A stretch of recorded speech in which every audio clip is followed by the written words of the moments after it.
Fintech Chatter podcast, brought to you by Tier 1 People, the leaders in executive search for fintech ventures.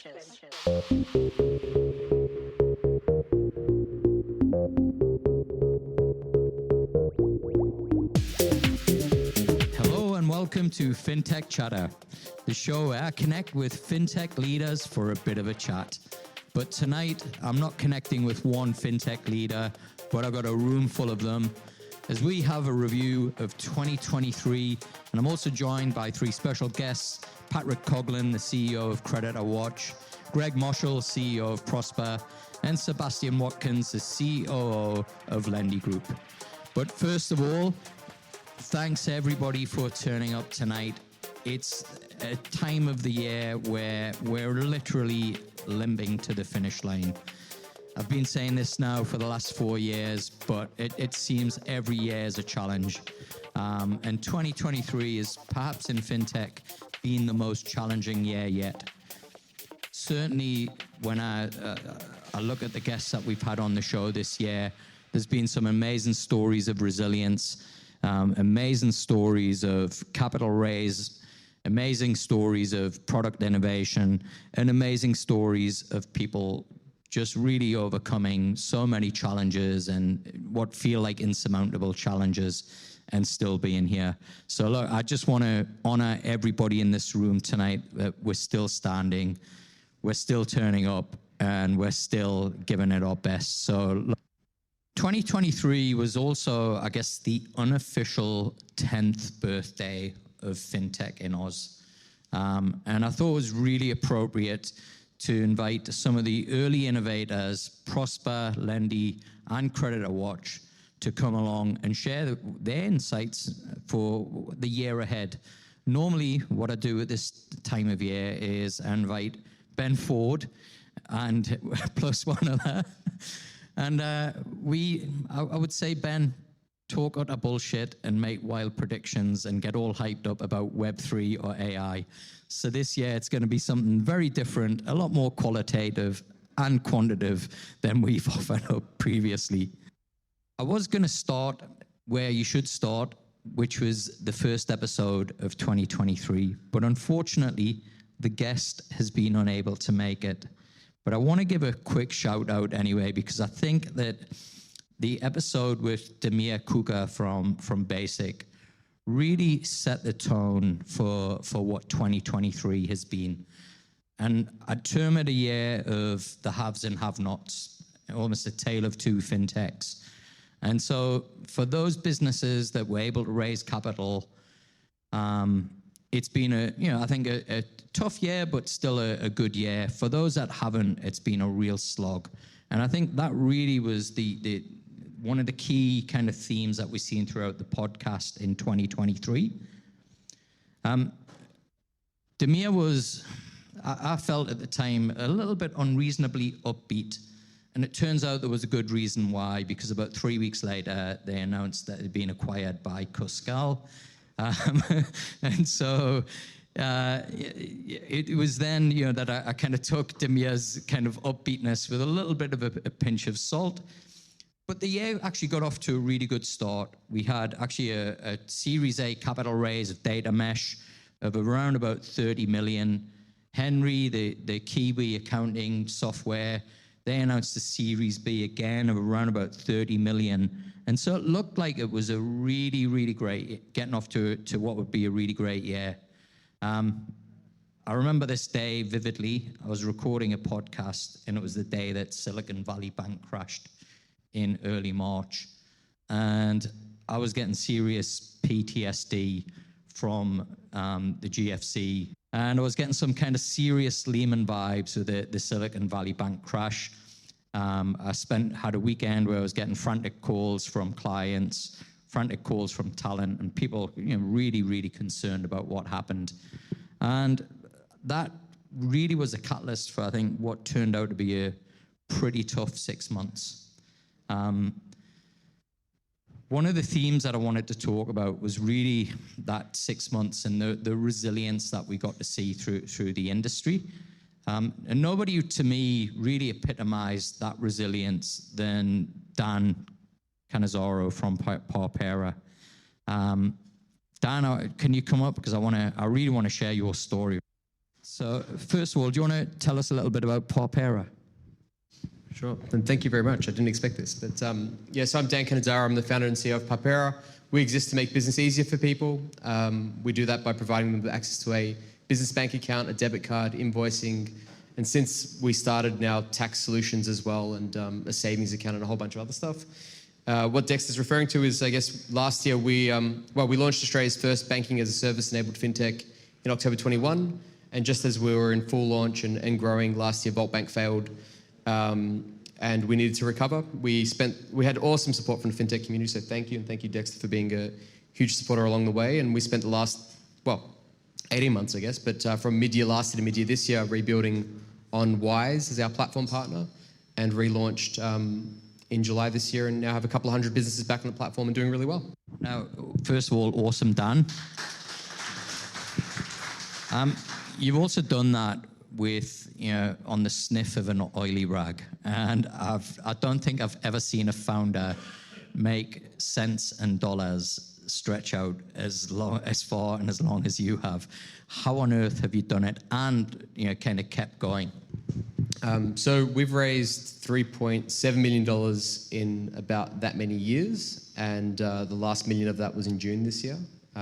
We spent $1 million building the first iteration of the platform, another $1 million building the second iteration, and we've got just about that much left at the moment. So we just have a really small team. We're lean. We have really good solution partners, and we try to do as much as possible with as little as we have. Wise came to the rescue with their platform. Do you want to tell us a little bit about that partnership and how it's going? That partnership came about through a long working relationship we had with them from the start. And when Vault collapsed and we were looking for a new partner, they actually sat down the corridor from us in WeWork in Martin Place. And it was a logical partnership, which we extended to then build out to, we'll soon have multi-currency accounts and international payments as well, and we can use them for multiple markets. And what you got planned for next year? So if all goes to plan, next year will be another big year for Parpera. You'll see that we'll do more beyond the banking layer.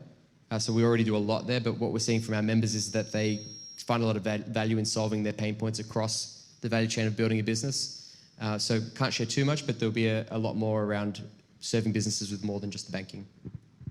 Final question from me. What's your big prediction for 2024? I've got three. So one is that I believe 2024 is the year we'll see the next wave of fintech in Australia. So I think we will see a recovery. I think it will be the year of B2B still. I think business to consumer is still going to be challenging. For the unit economics to work, I think it's still going to be business-led, the recovery. And AI is a feature, not a solution. Brilliant, Dan. Look, congrats again on an amazing job. And look, I think everybody in the room and everybody in the industry has a lot of respect for how you've just stuck in and dug in and made it work. Appreciate it.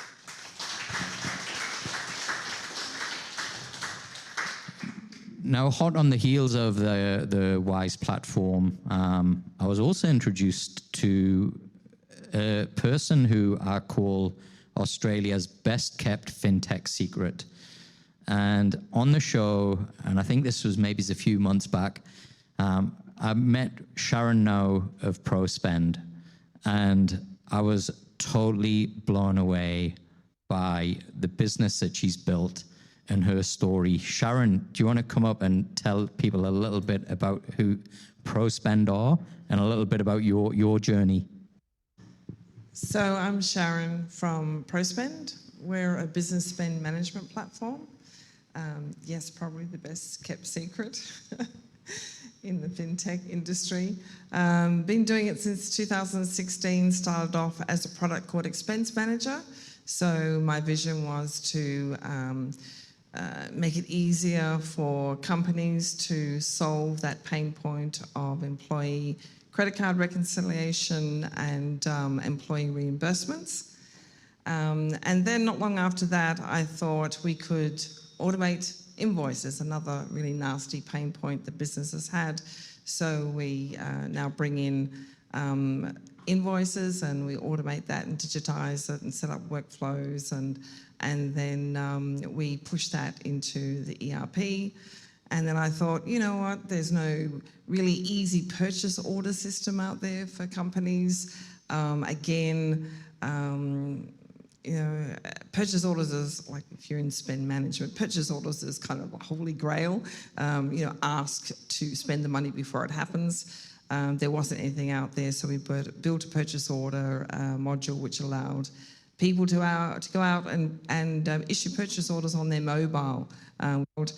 And then I thought, you know what about budgets? You know, budgets are a often Excel spreadsheet that's sitting on somebody's desktop and nobody knows what that budget is. So we now display budgets at the user point. So anybody that wants to spend money or commit to it or approve it actually sees the budgets swiping across in front of them in real time.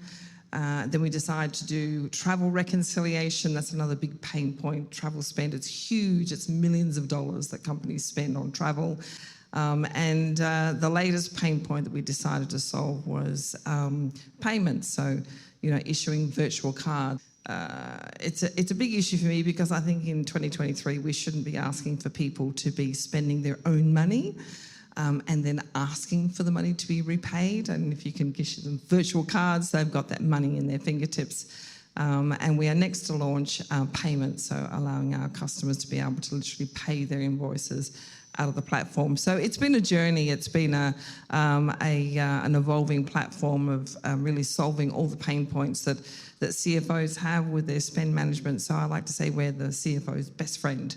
I think the headline that I had in the podcast was you breaking stereotypes. No CTO, co-founder, and you're not from a tech background. I think I'm right in remembering your very first customer was a little company called KFC, and you basically just pounded the pavements and went and got clients and bootstrapped the business. Yeah, we did. We're a bootstrap company, and we did do that. We just went out to the market, and very fortunate that we got an introduction to KFC, and all power to them. They literally took a leap of faith on me, and it was just me. But honestly, the product was game-changing. So it just sold itself, to be honest with you. And then, yeah, we just pounded the pavements and got more customers to come on, and then the traction followed after that. So if there's one message I can give you, right product market fit is, and then execution is probably the two key points. Yeah. When you kind of look back over the years, you know, what would you say has been the biggest challenge for you, and how has it set you up to get through this period that we've gone through? So I guess as a bootstrap company, it's always challenging with cash flow. You know, cash flow is top of mind, absolutely, all the time. But I'm happy that we took that path. And I did go out to the VC market. I went out to the VC market in 2019. Nobody wanted to lend us money. They literally could not see how a local company could compete against a global competitor, which is actually very lame, to be honest with you, of the VC market. I hope there's no VCs in the room. But I still feel a bit, you know, cranky about that because, you know, I think the VC market have a responsibility to invest in the local market. So we had no choice but to bootstrap. So now when I look back, I think, you know, what if I had got all that VC money? I don't know what I would have done. I probably would have gone mad with it. So the biggest challenge was really cash flow, keeping lean, keeping mean. And I think that's, albeit it's hard at the moment for anybody that's out there that is reliant on VC money, it's maybe a good correction, if I can be really politically incorrect about that, that we need to get back to profitability and making sure we're growing well. Final question from me. What's your big prediction for 2024? And unlike Daniel, I don't want 3. It's a good opportunity to have a really good reset of basic principles of how to do business. I think that's where we should try and think about 2024. There's lots of opportunities, so many opportunities in the fintech industry, but let's get back to some basics. Sharon, congrats on a great year and thanks for your time.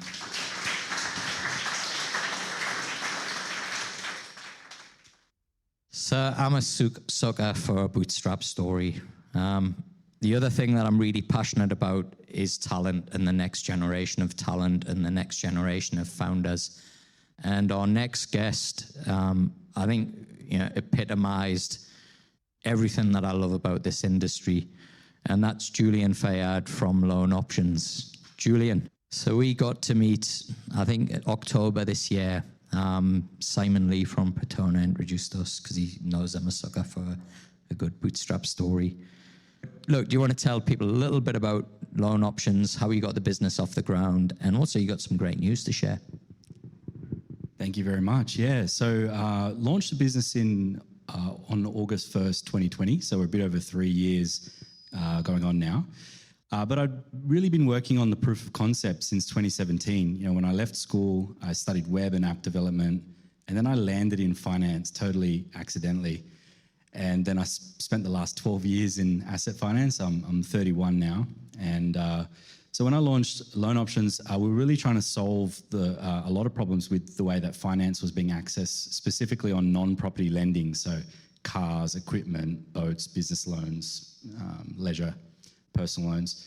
And, in order to get a quote, you would actually have to, give all your information and then they'll come back to you.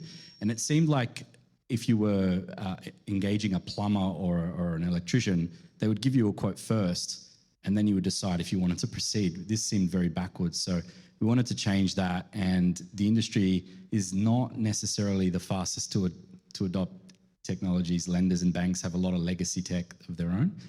So really we leaned into a lot of the great fintechs that were coming out, some of them in the room, Prospa, and great technology services like CreditorWatch to connect to third-party bureaus. And so essentially LoanOptions AI is an AI-powered loan marketplace. We connect to 75 banks and lenders' credit policies. We've reverse engineered them because they don't give you their credit policies.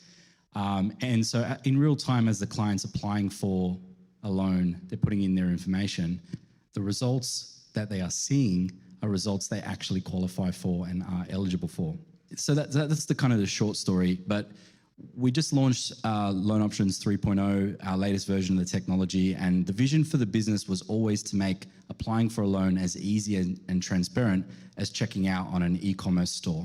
So if you think about the few clicks that you have to do on a Shopify store, for example, we wanted to make applying for a loan that easy and give people who maybe don't necessarily have a finance degree access to the most competitive offers. So what we did was we connected up to a bunch of third-party services. We also built a whole bunch of technology that hadn't been done before, industry-first stuff.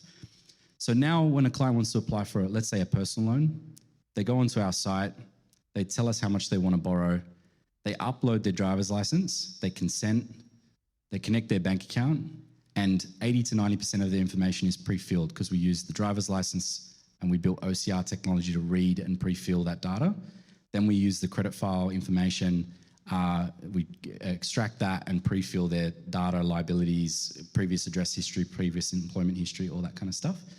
And of course, the income and expenses from their bank statements. So the way that we designed the technology was to be white label friendly. So we could embed this on any partner site, and we've created hundreds and hundreds of partnerships with our technology embedded. So, yeah.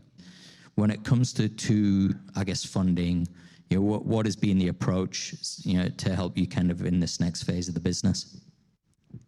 Yeah, look, it's a bootstrap business, and we were revenue positive because I've been doing it for a while. I already had a network. I already had been building the proof of concept. So pretty much first month we made profit. Now we haven't made profit every month, but the business overall is growing really fast. Last financial year we grew 300% year on year. But yeah, the origin story of the business is a good one. It hasn't been all sunshines and rainbows for sure.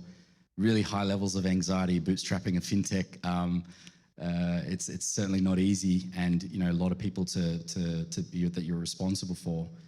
So it was about making really responsible decisions, not trying to grow too fast, not trying to bite off more than we could chew, and focusing on technology. Really, the way that we prioritized what we built was what's going to make us money and what's going to save us money by giving us efficiency. Who knows? Maybe in the next 12 months we'll raise some capital and really go to the next level. So. And finally, what's your big prediction for 2024? Yeah, it's a hard one. I tend to agree. I think there's going to be a little bit more pain, businesses recovering. If I had to just say one thing, though, I would say that next year is going to be the year where businesses should leverage partnerships within the same ecosystem. So find businesses that maybe don't have a direct, maybe they're not a direct competitor, but have similar sort of verticals, and find businesses that have similar values to you, and find ways to partner and grow each other's businesses. So, awesome. Thanks, Julian. Congrats. Somebody commented on the kind of eclectic nature of the crowd that we've got tonight, and the kind of, I guess, different streams of fintech that are here in the room. And that's intentional, very much for the reasons that Julian said. I also agree with him that as an ecosystem, perhaps, we've been so fixated on our solution being the only solution, and we've gone off onto these tangents like RegTech, InsurTech, FinTech, and everybody's working in isolation. And I agree that I think actually the future of this industry is everybody working together. I've got Sam here who said, "Why you got me on the show? I'm not a fintech." But the stuff that Sam does in AI, all of this stuff is just highly relevant. And I think we're going to see, I'd agree with Julian on that. I think next year we're going to see some coming together and brilliant minds coming together. And I hope tonight there's maybe some introductions that happen where we see some fruitful things happen in 2024. One of the identities that Australia has clung to has been this notion that for international businesses, Australia is the launch pad into Asia. We've done a fantastic job in the last 4 or 5 years of attracting some high-profile fintech brands into the market. Unfortunately, this year, we've seen a number of high-profile brands leave, and as approximately 30 to 40% of my business is actually helping international businesses launch in Australia. It was a huge concern for me. But it seems that the concern was a little bit unfounded, and we've seen a bit of an emergence in businesses looking again at Australia. And my next guest is from a business called Parpera, who they launched in the region, I think just earlier this year or mid this year. Just recently announced something pretty huge. Kevin Lee, he's their head of partnerships for APAC. Can you tell us a little bit about Parpera, Kevin? Yeah, thanks. Thank you very much for having me, Dexter. So Parpera is a global payment infrastructure.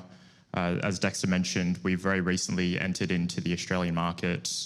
We're working with tier one fintechs in this market, such as your Zips and your Maneuvers, and we allow them, or we provide them a payment infrastructure to connect into best-in-class payment technology. So maybe a new PSP or acquirer, or maybe it's a fraud provider, or anything else within their e-commerce ecosystem. Awesome. You had some big news, a huge announcement recently that came as a bit of a shock, I think, even to you. Yeah, we had some pretty exciting news, and I know you were mentioning earlier that this year's been tough for a lot of fintechs in the room. We're feeling very fortunate that I think literally a month ago we announced a funding round from Tencent.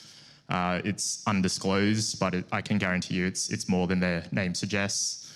So this is to fuel our growth into not only Australia but Asia more broadly. So we're backed by tier one venture capitalists globally, but what we realised we're missing is a cornerstone investor in Asia. So we're really hoping that this the investment from Tencent we can double down into Asia more broadly.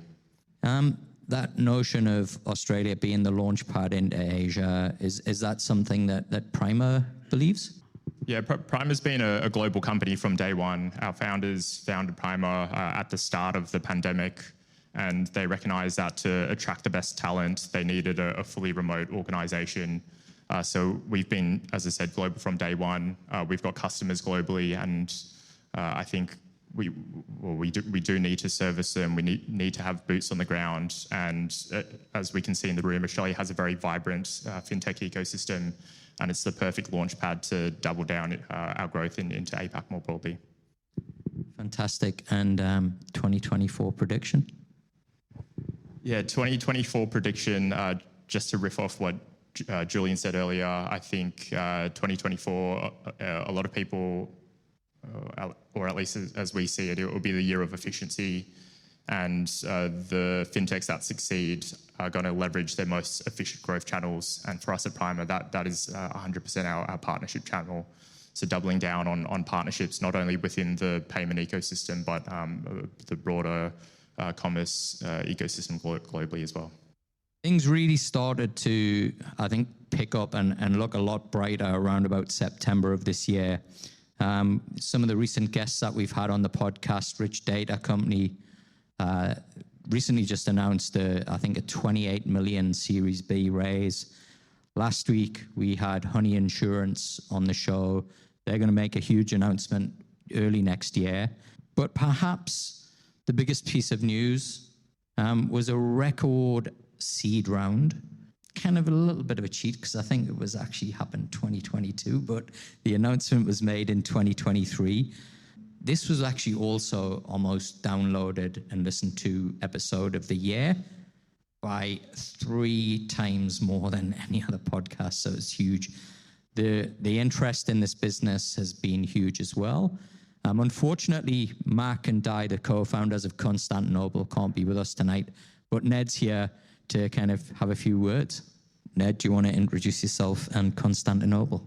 Absolutely. I'm Ned, notably not Mac. That's a test to see who's listened to the podcast. Slightly more hair, but less wisdom, unfortunately. So I work at Constantinople, work in corporate development, look after fundraising, but the core of the business is a software and operating platform for banks. What we aim to do is provide the end-to-end infrastructure that you need to run a bank in its entirety, as well as a layer of automation software on top. Basically, we're hoping to abstract the back-end commoditized complexities of banking and let banks do what they're really good at and what they really want to do, which is managing treasury risk and then also helping their customers. I think when I recorded the podcast, you were 40 people. How many are you now? We are, I'd say, judging by the intros this week, at about 75, 76, and hoping to be at probably, 120 by first half next year. And big 2024 prediction from you? Oh, it's got to be the year of the mutual bank, I think. Pushing the bounds of technology and delivering a world-class customer experience and looking after their members in what could be a tough year, I think.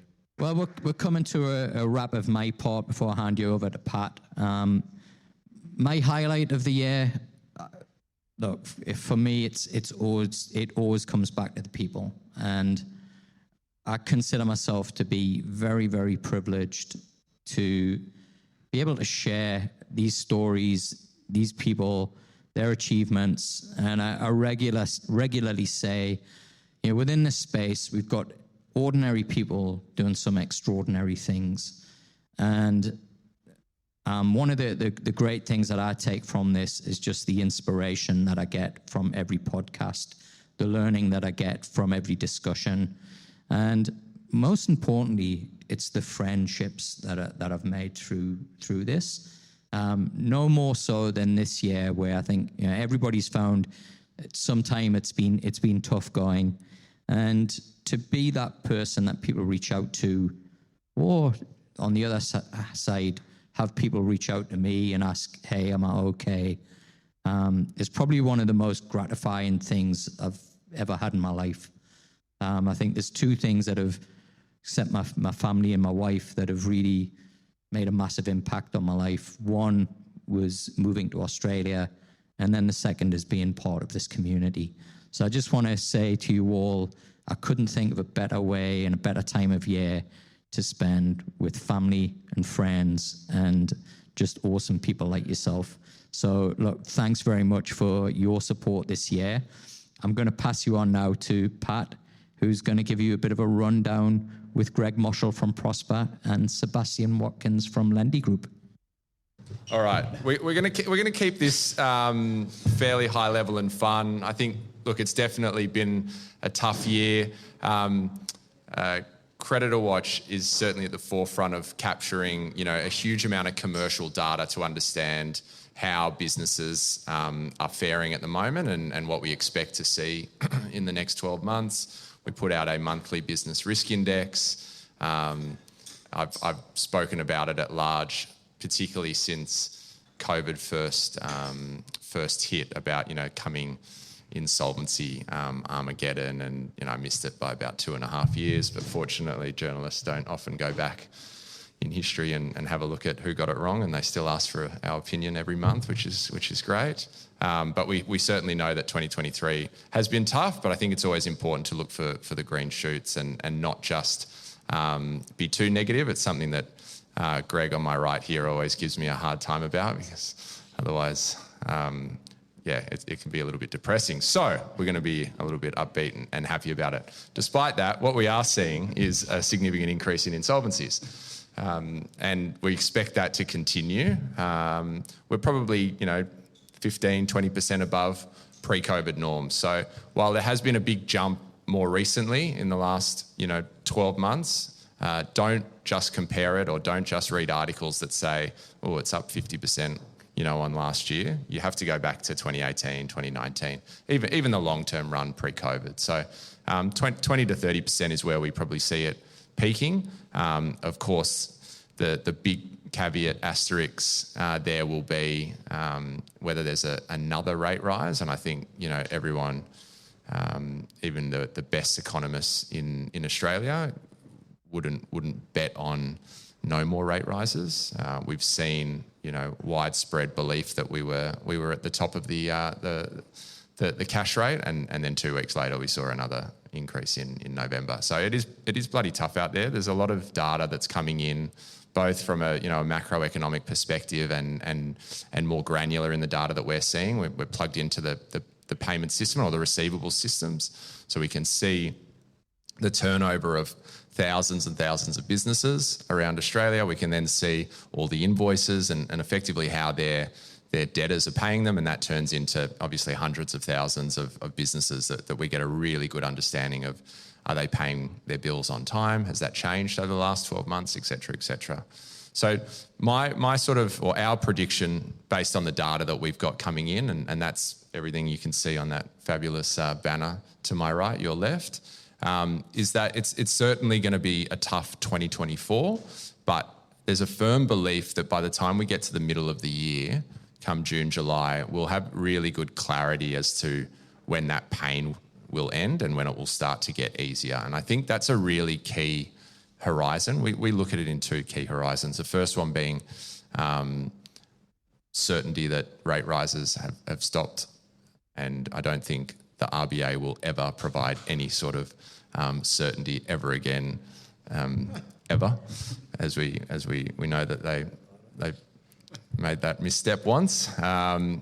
So we'll get that obviously through the trusted media, and then what we'll see is, as a second horizon, is when that rate cut will come. And I think that will give businesses the confidence to start hiring again. It will give businesses the confidence to start investing in technology. It will give businesses the confidence to start taking on or increasing any debt that they have as well, which all of those 3 key things affect, I would suggest, every single person within this room now. So I think, my prediction at this stage is come June, July, end of financial year, we'll have a little bit more certainty as to when we'll start to see the green shoots coming through, and that will provide a huge amount of confidence, similar to what we saw back in 2021 when most of the East Coast was all in extended lockdown, and businesses tread water.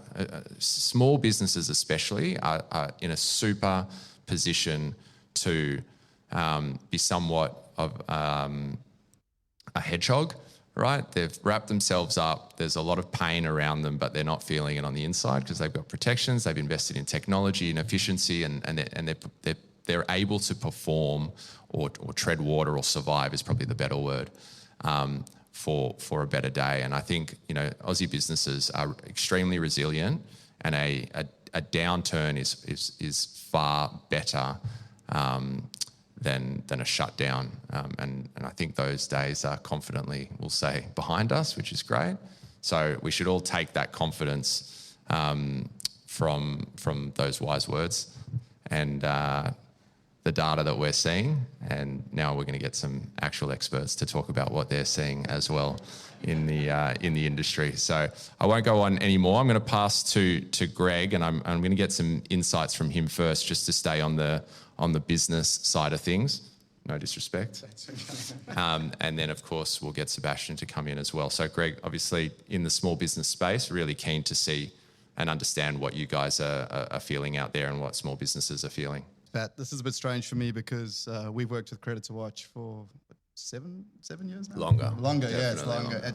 I reckon 10. 10 years, yeah, probably. So we I guess we had a fintech before fintech was a word, Dexter. It's 10 years in, so I remember trying to explain it to people, and CreditorWatch is a great source of insights for us. So it's funny trying to give insights to Pat, but that's the plug, ladies and gentlemen. No, I think what we're seeing is, I think there's just been a significant amount of change in the world in general, and we've seen that through, it started in 2020 when we went through, a health crisis that turned into an economic challenge, which turned into, a whole different way of working, where people were working from home, and just that disruption has made things really interesting. So for us at Prospa, for instance, we actually use a lot of data to understand, what a good small business looks like. We understand their transactional history. We rely on using the past in order to predict the future. And when you're in very uncertain times, I think that gets really, really challenging. And you've got to start using more kind of macro views. So we have to have, significantly more of a view of the economy than we've had historically, in the sense that when we started 12 years ago, that was kind of the start of cheap money. And every year we used to get into work, and the RBA would keep dropping rates, and I thought that was normal for about 9 years. And then, you start realizing, after there was that very large injection around COVID, what we actually saw was, significant inflation. And that becomes very real. And what that meant was we saw an absolute boom for our customers in 2021, which was very exciting. But what that can also mean is if that boom isn't coming with profitability, your revenue's growing really quickly, but often your costs were growing with it. So what we've seen in 2023 is, we saw, I think it was 11 rate rises in 12 months. We're definitely starting to see that become real for the small businesses and the small business economy, and people are starting to rationalize their business off the back of that. So when we do our research, we work with a group called YouGov. When we look at what are the main concerns that small businesses have, around 58% of them say rising costs in goods and services. Around 36% of them are saying customers are spending a little bit less. So, it still is that kind of higher cost and that inflationary pressure that's causing more pressure on our small businesses. I want to reiterate what Pat said. It's amazing how resilient small businesses are. And if you ask me, I think the economy's held up better than I certainly would have expected. We're also seeing unemployment at record lows. So, innovation that's coming out is still amazing. We're still seeing, people are still looking for growth and investment. That is still a mentality. There definitely is a focus on profitability, and some of the access to options has reduced, which again, can also be an opportunity for us when we serve our customers in the right way. So I think just 2023 has been a continued year of change, and I think it's been 3 years of a lot of change. So I think as we get to the end of the year, I think probably a few tired faces around, because, it's not just this has been a long year, it's been kind of a pretty wild 3 years in my opinion. And are there any specific industries that you see opportunity in? So we're obviously looking at industry risk information on a regular basis. Retail, hospitality, obviously discretionary, linked to discretionary spend, and naturally hurting more. I think construction's been through its pain. We get the sense that they're probably at or close to their peak. We've seen, supply chains get softened. We've seen still challenges with labour shortages, but prices starting to normalise? Yes. Any specific industry commentary? Yeah, so definitely, we talk about building and trade, but particularly construction. There was two challenges in that area. One was, contagion risk, where you had, larger groups that fell over and then just not being able to pay subbies and things like that. And that absolutely had an effect on just the general cash flow.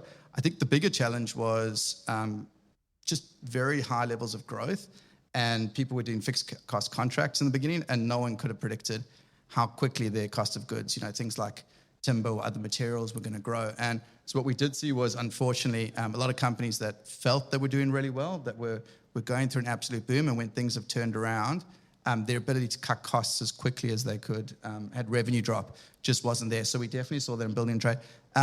Surprisingly, I think retail, from what we've seen, has held up far better than I would have thought.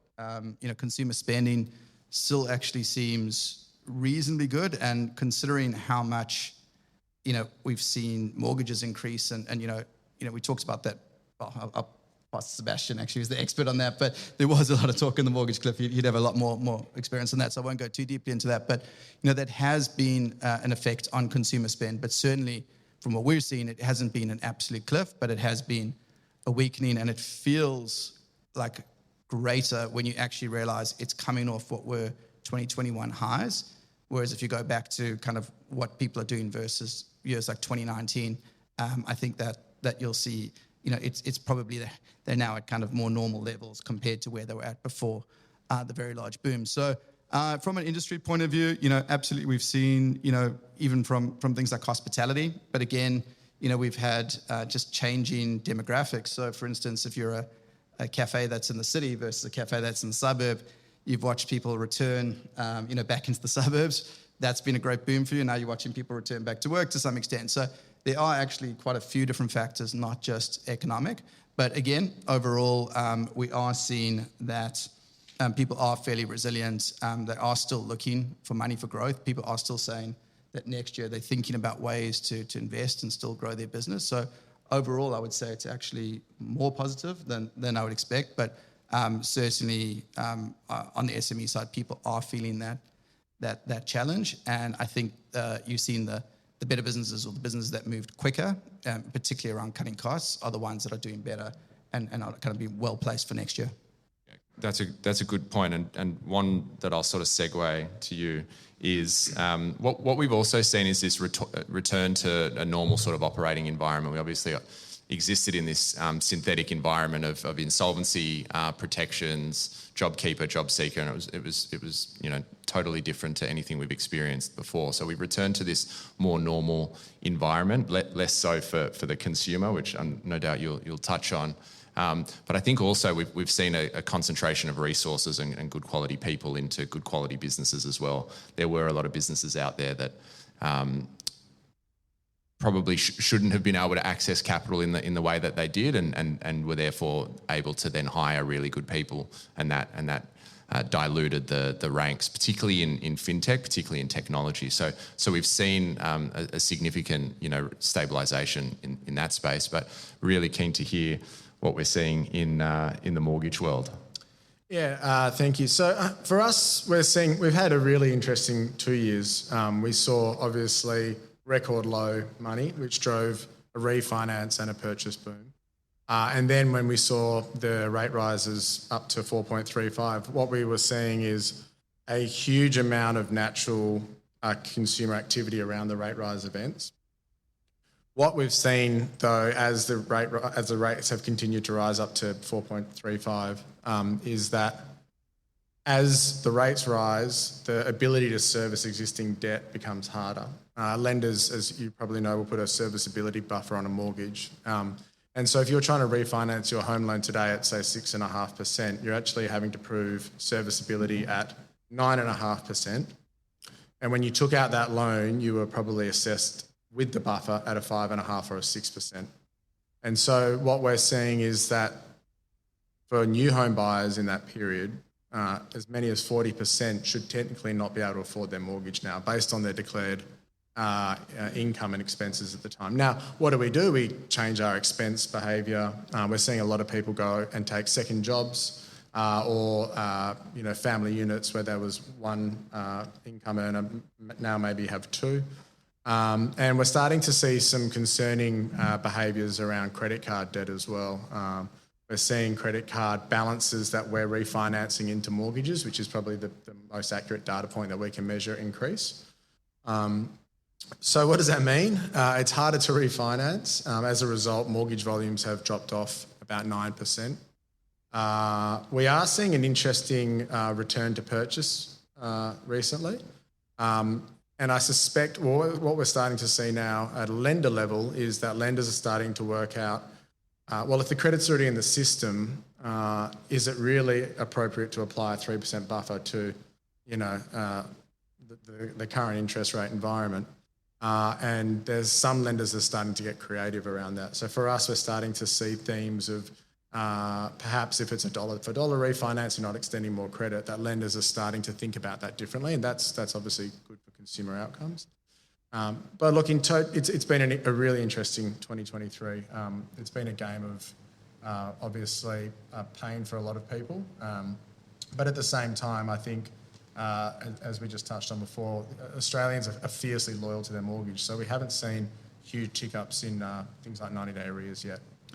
And would you say that there's a big amount of support from APRA and lenders, particularly the bigger lenders, to help mortgage holders get through this downturn? It's probably off the record, Chatham House rules. Off the record. I think even some of the APRA commissioners would begrudgingly agree to it. Yes, I think some would. I think their public-facing statement is that they're in fierce support of the 3% buffer. Yeah. I think you're seeing some lenders that are getting a little more creative around that. I think that what I would say is that we're not trying to solve this problem together. If you look at the space that we play in, which is mortgage broking, about 7 out of 10 mortgages that are originated in Australia every month go through a mortgage broker. So they're the predominant choice for consumers when it comes to mortgage origination. You've then obviously got banks and APRA, and what I would say is that I don't feel like we're talking about it enough at the moment, and that we're not collaborating on how we may be able to solve it. Yeah. But I think it's a real problem. What you've got is people stuck in credit contracts, as I said before, that technically can't afford them. So I worry about what that does for things like mental health and stress, and certainly for first home buyers, singles or couples. You took out a home and you did all of your budgeting based on 2.5%, and you probably did it on 5.5%, which was your serviceability buffer. And if you listen to the RBA, you were probably pretty comfortable in that assessment.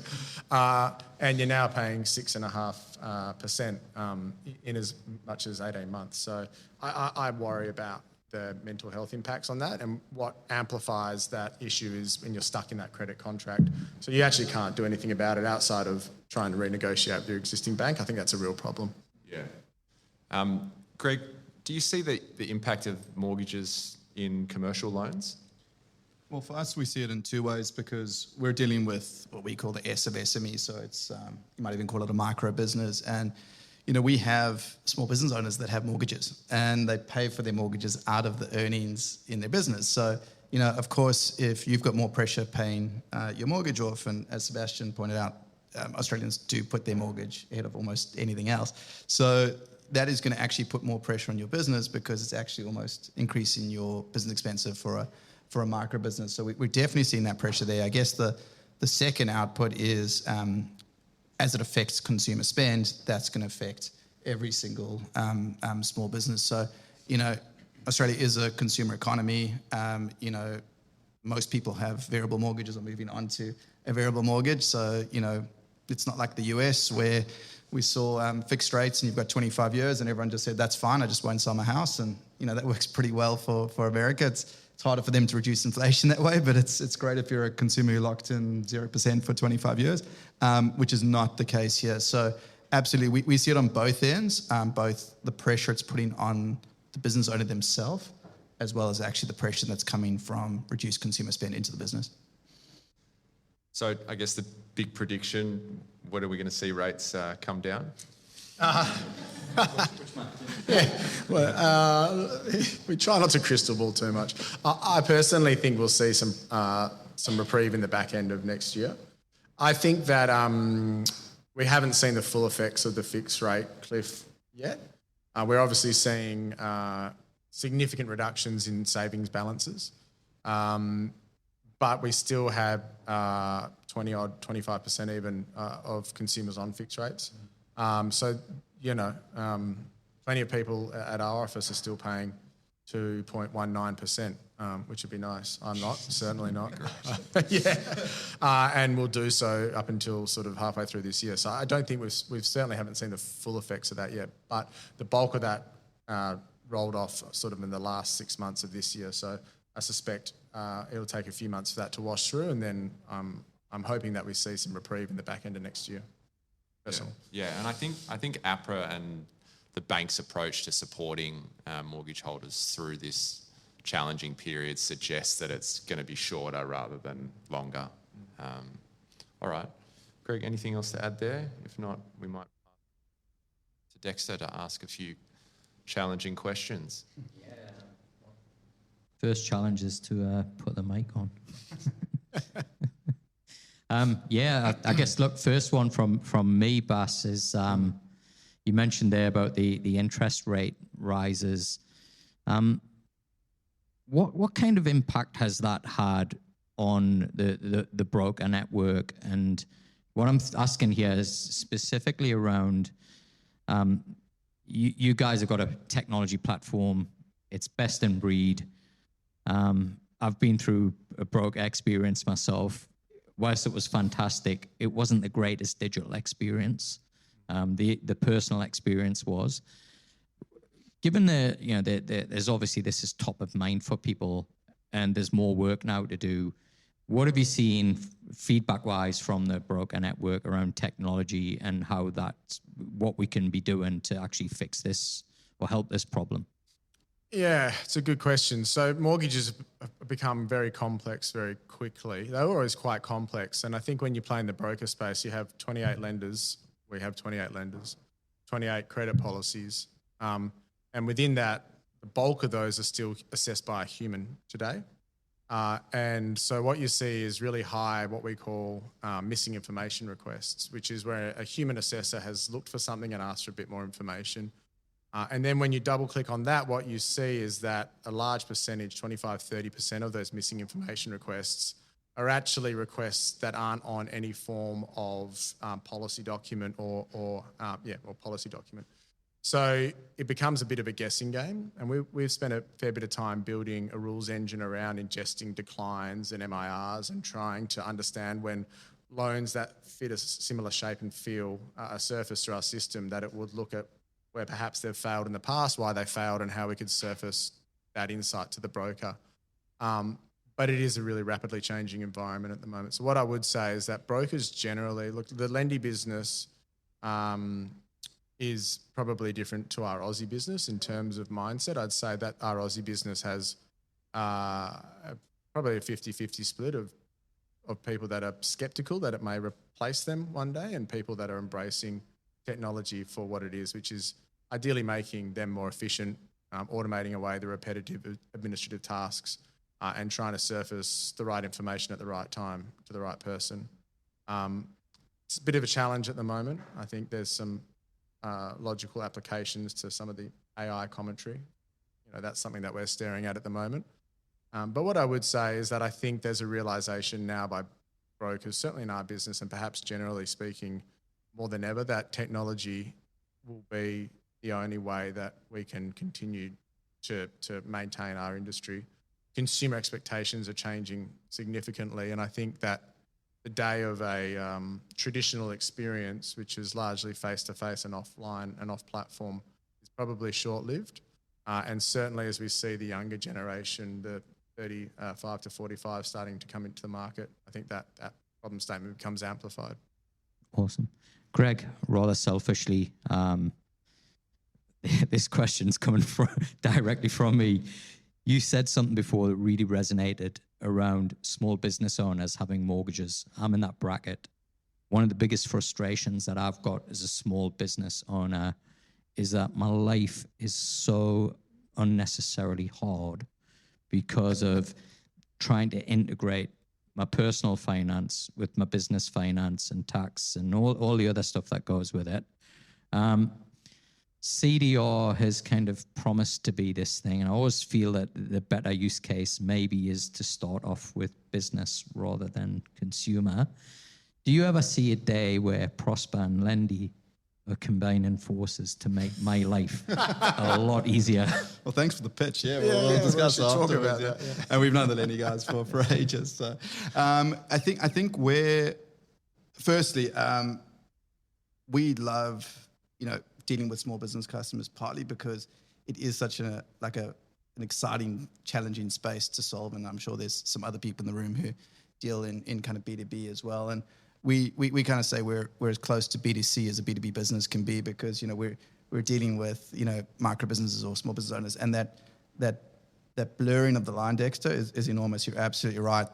Your personal and your business are so closely related. So I mean, we actually think it's one of the reasons we have a business in itself. So banks have always really struggled with this. If you go into a bank, they'll either say, look, too hard basket will push you down the consumer path. So, we started with small business lending, and what people used to have before Prospa came along was you'd go to a bank, they'd say, here, we're going to push you into a credit card, and that wasn't actually the thing that suited your needs. Or they would put you into the commercial team that said, look, if you need less than $1 million loan, there's no reason to come speak to us. So I think banks are the ones that have attempted to bring those things close together. But unfortunately, I think the SME is the group that's kind of fallen through the cracks. What is super exciting, though, is the SME expectations, I think, have started to merge with the consumer expectations. And I think the solutions that are meeting that are solutions that are, close to, or at least trying to emulate, those beautiful slick experiences. And I think Apple was a big part of where that happened, where the iPhone became the business phone and the consumer phone, and people said, well, why can't we have these experiences across the board? So as you said, as data becomes more accessible, as we are able to kind of see a fuller picture of the customer, I absolutely think there's an opportunity to bring those things together. I think right now there is still a push to keep them somewhat separate, partly also because there is also an incentive to keep these things separate just for simplicity when you're doing taxes and things like that, as well as if you're using a business loan for consumer purposes, again, that can be challenging. So I think there are things in the system that actually encourage it to be separated. But if you look at any small business owner, yourself included, it's a pain in the ass. That's not required. So we want to just make what we can control as simple as possible. We're coming to a wrap. I wanted to end things by actually honouring the three businesses that we've got up on stage right now. Three very enduring businesses. As I mentioned at the beginning, Prospa was a fintech before the word was being used. First of all, what do you put that endurance down to, each of you? And then second of all, what's got you excited about next year? And I'll start with you, Greg. Look, for me personally, I love what I do. So I've always been a small business owner. Prior to Prospa, this was my fourth business. So I'm really passionate, and the purpose side of helping a small business owner. I know I've received debt in my past, and it's changed my life. So having that ability to do that for others, and even someone I was speaking to earlier that we've lent to them in this room, and that's kind of really exciting. That's inspiring, and I think that can get you through a lot of the challenges that might prop up and happen in every single business. So for me, having that purpose, having that kind of meaning in what we do is really, really inspirational. And we get to work with really, really good people. So we've got a great team. We were able to, build a really special culture, and I think that also just helps you endure. I think those two things would be my call out.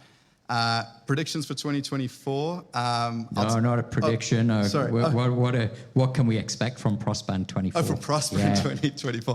Yeah, great. That's much easier than trying to predict 2024. Thank you.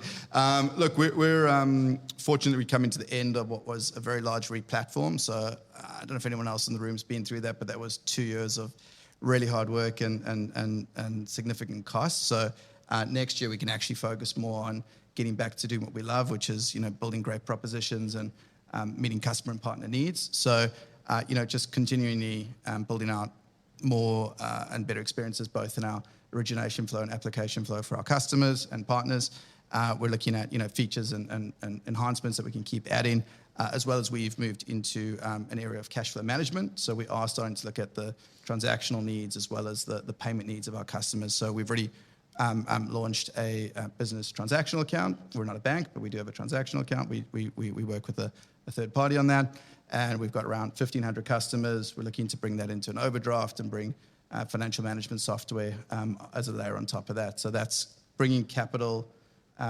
transactions and financial management software together is a big focus going into next year. Brilliant. And Patrick, what can we expect from CreditorWatch next year?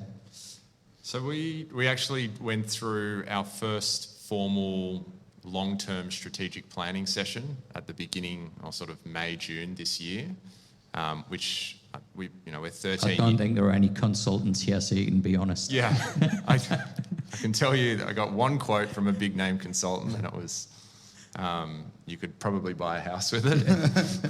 And then we got a much more affordable quote. It was actually a really painless process to go through, and it's produced what I would say is a really easy to understand, follow, and now the challenge, of course, is execution. So I'm happy to say 5 months in, we're ahead of target. We're bringing forward our FY25 sort of headcount, or half of it, into sort of early calendar year 25. So yeah, I'm really excited to continue to sort of execute on the longer term vision that we've put forward, because historically CreditorWatch has been a very sales focused organisation, sales led. We often would have blinkers on, and you would say yes to every opportunity, even though you're probably losing money on it. Anyone in technology's done that, where you've said yes, and really in hindsight you probably should have done a business case. But yeah, we're doing a fantastic job of remaining focused on that and sticking core to what we currently do. So yeah, I'm looking forward to just continuing to execute. We've got an amazing team, and just Awesome. And Bas, I'm not going to ask you the endurance question, because I'm going to direct people to the awesome interview that I did with you and David just I think about 8 weeks back, which is, if you haven't listened to it, origin story of Lendi with David Hyman, the CEO, and Sebastian. And whilst I've got you, Greg, I really want to do one with you and Bo as well, which I think would be an awesome story. But what can we expect from Lendi in 2024? So we also have just come off the back of a major replatform, and we acquired the Aussie business. We knew that came with a couple of years of, I wouldn't say distraction, but we had one core focus, one uncompromising outcome, and that was to replatform what was the Lendi platform for the Aussie business. So that's taken 2-ish years. Well, it didn't take 2 years, but from getting the keys to rolling the last broker on was about 2 years. So we're quite excited about being able to repurpose all of that bandwidth into helping us realise our sort of 5-year vision. What I would say is we're starting to turn our minds to not just the financial component of home ownership or home buying, but more the broader ecosystem. There's a number of components that sit within buying a house and owning a house that feel quite naturally should be owned through the one experience. Would that include spending every single weekend doing DIY? Yes. So look, we think that's an interesting opportunity for us. At the moment, as far as mortgage broking goes, we obviously, we're different to a traditional broker in that we're technology, obviously technology first, but human superpowered business. We're branded proposition. But we think that at the moment, as I said, we play at the thin slice of the wedge, and there's a lot more up the funnel that we should own or could own. Awesome. Well, we've ran a little bit over time. Thank you, everybody. It's been fantastic to just share a podcast experience with you all live. Thanks very much for your insights. It's been awesome to have you all and sharing this, I guess, what is fairly unique kind of data that you don't usually get. Thanks very much, guys, for coming along this evening. And thank you all for attending. As always, you can connect with me on LinkedIn. If you haven't subscribed to the show, make sure you give us a follow. And if you're coming back, thanks so much for your support. It really does mean a lot. Until the next FinTech Chatter, we'll see you in 2024. FinTech Chatter is produced by Tier 1 people, leaders in FinTech executive search. We'll find world-class leadership talent to build world-class FinTech ventures. And you can find us at tier1people.com.